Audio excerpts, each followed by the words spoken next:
So on my actual birthday, I took a train from Gare de l'Est in Paris to take my train to Epernay, which is in Champagne. And I had Tanisha Townsend as my wine guide, and we both took the train, and she had arranged for me to go to Mercier. Mercier is one of the champagne houses that is based in Epernay, and it's part of the Louis Vuitton, Moet, and Hennessy, and it has quite a rich history. I was super inspired to go there. You have to book it in advance, and the tour was 16 euros, and it was amazing to see how much work went in to just producing champagne. And I got inspired because the guy who actually started Mercier, Mercier, his last name was Mercier, he actually went beyond, like basically they're the ones who created that concept of having champagne on air balloons, and also they were the first people to market wine on film. And those days they never built a set, so you can imagine this is like somewhere in the 1800s, so that was basically unheard of.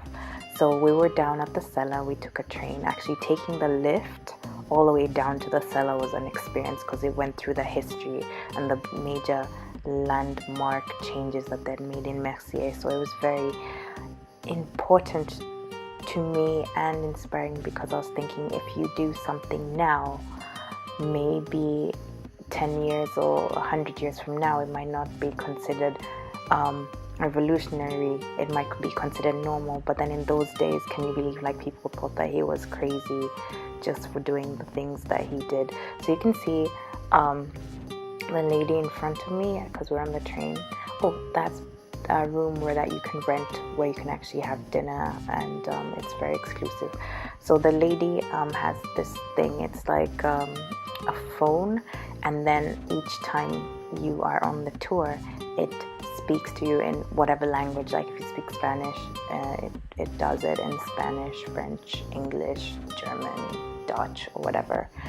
So it was interesting to be there. Actually, it's quite chilly, so if you guys ever visit any champagne house and you know you're going down to the cellar, be sure to carry a jacket or something, so because they have to keep the room temperatures at a certain